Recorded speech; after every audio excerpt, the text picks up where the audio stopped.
Renungan Tetes Embun. Renungan Tetes Embun, Minggu 22 September 2024.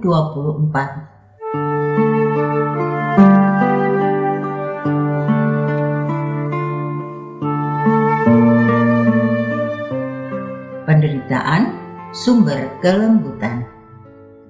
Kutipan dari Kitab Kebijaksanaan bab 2 ayat 19.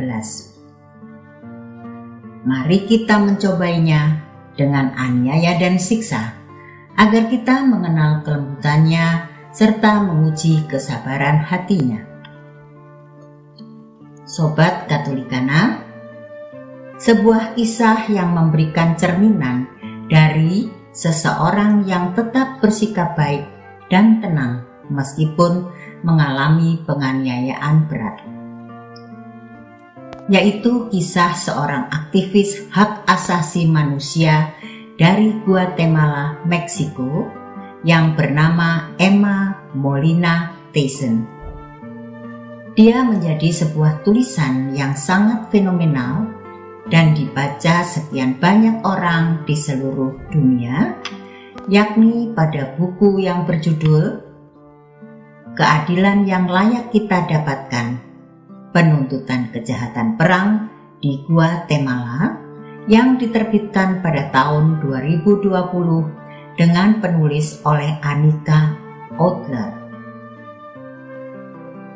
Kisah Tyson ini adalah contoh yang kuat tentang ketangguhan dan kemampuan untuk mempertahankan hati yang lembut, bahkan dalam menghadapi kekejaman yang ekstrem dan memerangi pelanggaran hak asasi manusia selama konflik Guatemala. Sekalipun dia ditangkap, disiksa, sehingga mengalami penderitaan yang tak terbayangkan, Tyson tetap melanjutkan perjuangannya demi keadilan dan hak asasi manusia tanpa menyerah pada keadaan yang kian rumit untuk dia selesaikan. Sobat Katolikana, apa yang bisa didapat dari refleksi kisah Tyson di atas? Bisa jadi paralel dengan apa yang termaktub pada ayat kunci di atas dari Kitab Kebijaksanaan. Ada kesamaan tentang apa yang menjadi fokus sabda Tuhan hari ini, yakni orang benar akan mengalami penderitaan dan ujian yang tidak ringan, tetapi semakin berat tantangannya. Namun, keyakinan yang kuat kepada Tuhan akan membawa mereka melalui penderitaan tersebut. Karena pada akhirnya, keadilan dan kebenaran akan menang.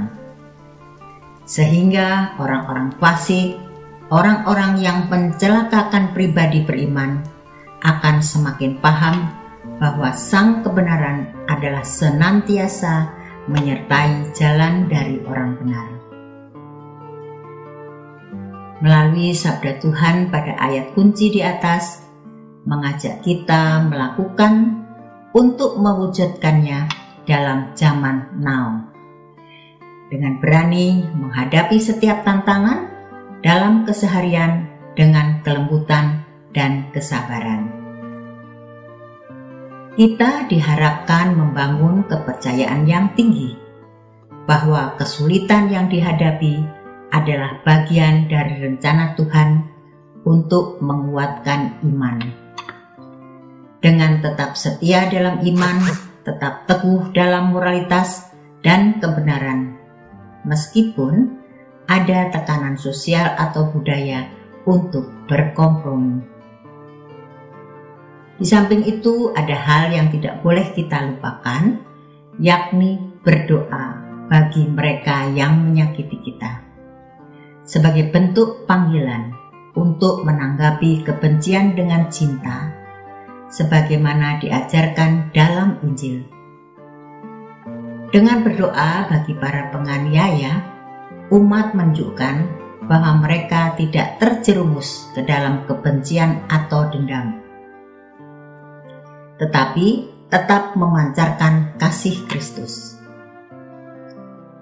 Maka pada hari ini Tuhan mengetuk hati dan pikiran kita untuk berani menyucikan pribadi iman kita serta siap berhadapan penderitaan Allah dunia. Dan kita semakin dikuatkan olehnya bahwa penderitaan yang dipersembahkan kepadanya dapat membawa rahmat dan menjadi cara untuk lebih dekat dengannya.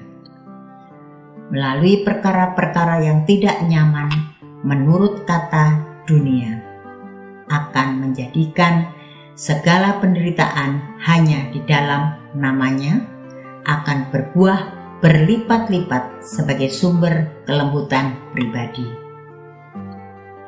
Marilah berdoa. Dalam nama Bapa dan Putra dan Roh Kudus. Amin. Ya Tuhan yang Maha Agung dan Bijaksana, kami percaya, hanya percaya kepadamu-lah semua penderitaan yang kami alami akan membuahkan pribadi kami yang naik kelas di hadapan-Mu. Semua ini kami serahkan kepadamu ya Tuhan, untuk selama-lamanya. Amin. Dalam nama Bapa dan Putra dan Roh Kudus. Amin.